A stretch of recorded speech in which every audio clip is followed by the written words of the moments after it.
can't believe I'm even saying this because I thought the information was out there for so long. I thought everybody knew this. Just like you, I don't want to spend money to pay someone to do it. I don't want an RV tech coming out and having to pay that cost for an easy fix. It's eventually going to stop working. Now the problem is, do you really trust that YouTube guy? Or is he just some clown that's going to steer you down the wrong path and just make problems worse? All you're doing is locking all that dust and dirt into that system. Hey guys, what's going on? Welcome back to Why Wait. For those of you new to the channel, I'm Chris, and today we are talking about 5 big mistakes I see RVers making all of the time around these campgrounds. Please stop doing these things. Listen, we're going to talk about these 5 mistakes, break them down real quick, why you shouldn't be doing these. Then we're going to quick touch base on an online RV course that you can take, an RV fundamentals course, to learn how to fix all kind of systems in your RV and learn everything you need to know about taking care of these rigs. So you don't want to miss that either. So let's go ahead, jump into it, and break it down. Okay, number 1, stop spraying dry lubes or protectants on your RV systems without cleaning them first. I see this all the time. What's the point of spraying a dry lube or some kind of protectant on your slide outs or your RV jacks if you didn't clean it first? All you're doing is locking all that dust and dirt into that system. The whole idea of spraying a dry lube is so that you don't attract dust and dirt and that you're protecting it from the dust and dirt. So when I see people going around and they're spraying their slide outs, even then maybe their slide out seals, their jacks, and you're trying to protect all this stuff, especially the frame, if you have a Bow Shield rust and corrosion protection and you're going to use that like I do, or maybe a fluid film to protect it from rust. What's the point if you're just spraying right over maybe all the sea salt or dirt that's already down there on your frame? You guys, you have to clean it first. Now sometimes that involves getting a bucket of soap and water out and washing down your frame and scrubbing it real good before you go ahead and lube it up. What I like to spray on that is the Bow Shield T9 rust and corrosion protection. I like to do my whole frame, all my steel, all my metal on the RV to protect it from getting rust and corroding over time. That stuff is amazing. But again, you have to wash it first. Now, when it comes to, say, maybe your jack legs or even your slide outs, I still usually wash mine. You may not have to go to the extremes of actually getting soap and water out. Sometimes you can just take a clean rag, maybe some sort of cleaner, and just wipe them down.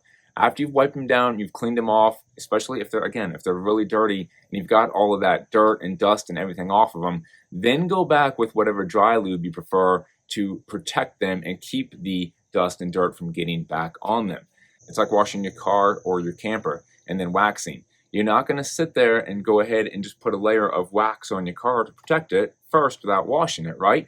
That's what the wax is doing. You're putting the wax on to protect it from the elements and building up the dust and dirt. If you were to just go and wax that vehicle without washing it first, you're just going to lock and seal all that crap that you're trying to prevent from getting on the car right into it. Just a quick tip there, please. Stop just going out there and just spraying everything when it's been sitting out there for months on end and it's dirty and you're kind of defeating the whole purpose.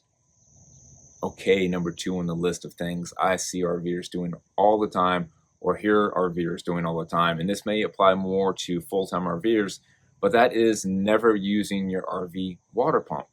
So if you guys are always hooked up to city water all the time, every time you go camping, or if you're a full-time RVer and you're always hooked up to city water and you're never using that water pump, well, you're never exercising that water pump and it's eventually going to stop working.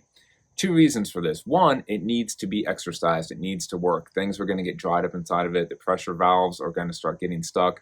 We've had this happen. We have a video where you can kind of fix this problem. It's a common thing. And the second reason is if you're always hooked up to the city connection, most RVs nowadays don't have a check valve before the water pressure gets to the RV pump. A lot of companies have stopped installing these check valves from what I understand, and now they're just using the water pump as basically the check valve, because the water pump and the city water connections are going to end up using the same lines. And what happens is when you're hooked up to city water, all that pressure is basically going into your water pump and it's basically pushing on the water pump check valve diaphragm, and there's constant pressure on it, which can actually cause it to basically bound up and seal up over time.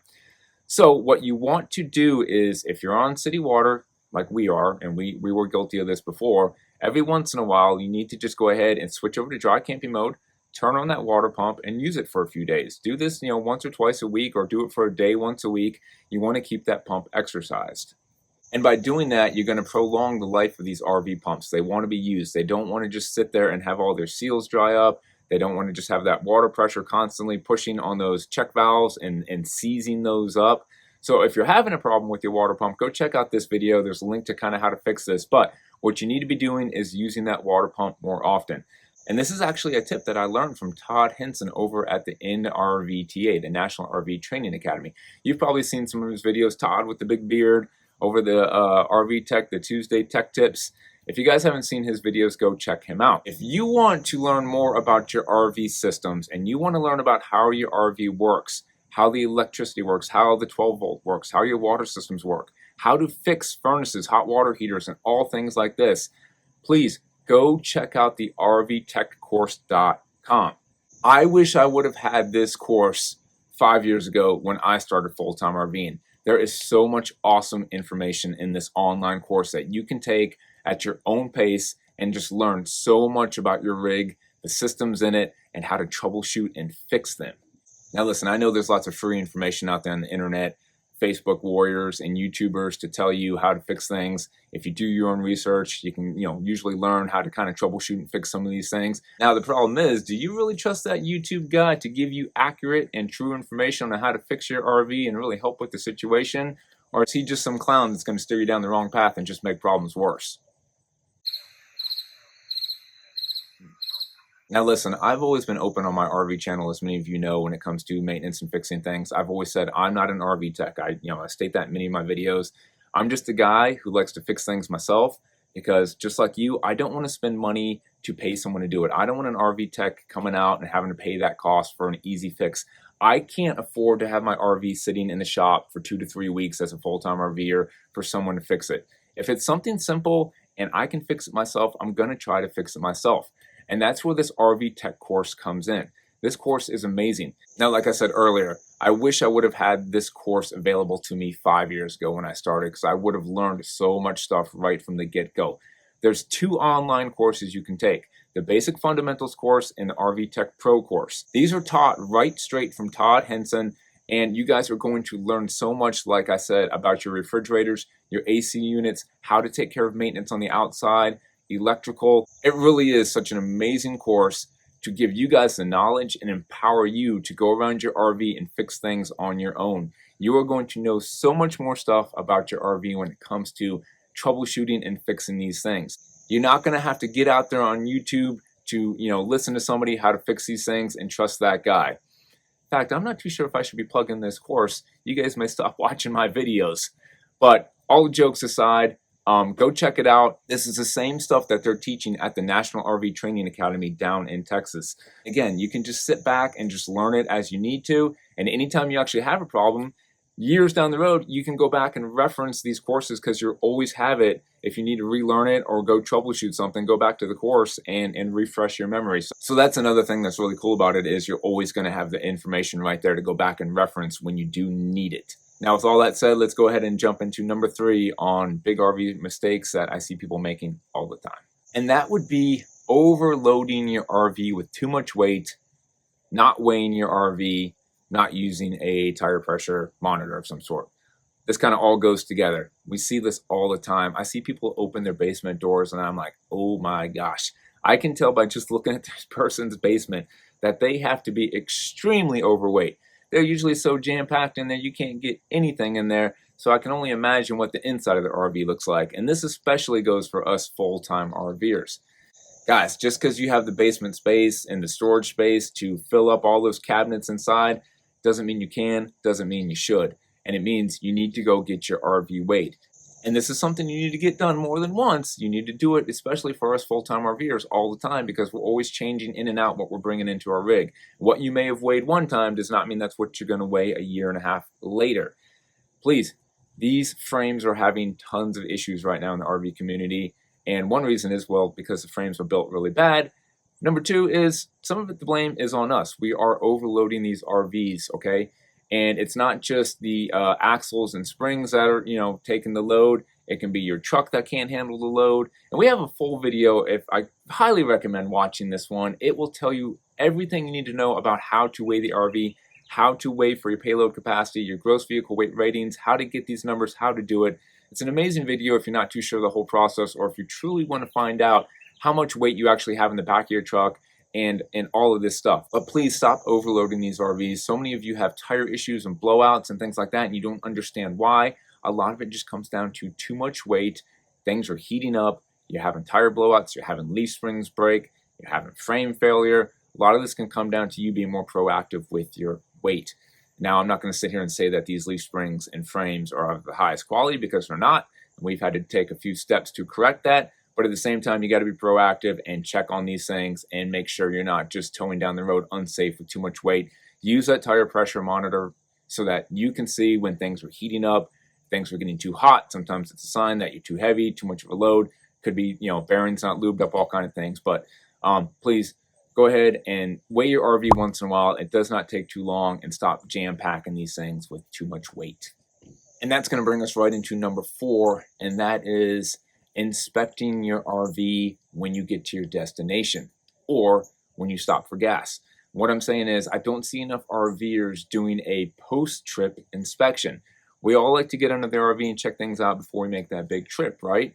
Well, that's fine. You need to do that. But when you stop and you get to your final destination, that's when you really need to walk around your rig and get underneath your rig and inspect everything to see what went wrong on the road and what might be getting ready to break. Because now all that stress and road tear and everything is on there, and you don't want to wait till the next morning to find out that you have a cracked leaf spring, or something doesn't look right, or your tires have been rubbing wrong, and now it's the morning of, you need to check out, and you're like, okay, we have some issues.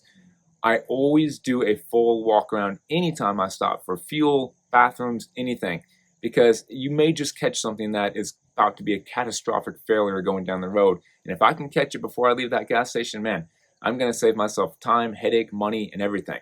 Now, while many of us do the full walk around when we do stop for fuel, don't forget to do it when you get to your campground or your destination, because usually you're going to have a few days there, and that's going to give you plenty of time to go ahead and change out that leaf spring and fix that tire and put that new bearing in, or see if your suspension's holding up okay. Check those lug nuts, make sure they're tight. Check those hubs, those bearings, make sure things aren't heating up.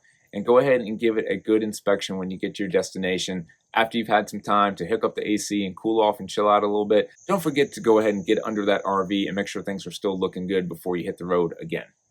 And number 5, the last one, and I can't believe I'm even saying this because I thought the information was out there for so long. I thought everybody knew this. Stop leaving those awnings out when you're not at the RV. It still seems to be a thing. I'm really surprised. It's a mistake that we see around the campgrounds all the time. People have left their awnings out, they're nowhere to be found, and a big thunderstorm rolls through, and sure enough, boom, that's it, they get destroyed.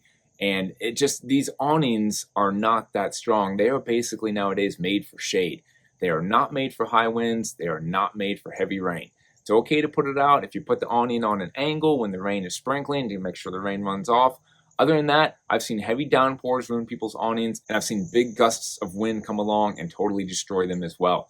So listen, it doesn't matter if you're going to be out for a day, out somewhere hiking, you need to put it in. It doesn't matter usually if you're just going to go maybe down to the RV pool for a couple hours. If you can't get back to that RV quick enough to put it in when a gust of wind comes along, it can easily destroy your awning. It takes 2 seconds to go ahead and press that button and put those in, and then put them back out when you get back to the RV. I just can't recommend enough keeping an eye on that. It still surprises us to this day that we see it happen all the time, especially when you go to sleep at night. Don't forget, put the awnings in, because that's a huge one. You're gonna get that storm at night. It's a beautiful day, you leave them out, you go to bed, you wake up the next morning and your RV awning is broke. Guys, these were just 5 quick tips. I hope they helped them out. Please stop doing these things. And if you want to learn more about how to fix these issues when they do happen, go check out that rvtechcourse.com, because again, that thing is just loaded with awesome information on how to learn more about your rig and be proactive and fix these systems inside these things. As always, appreciate you watching, and we will see you guys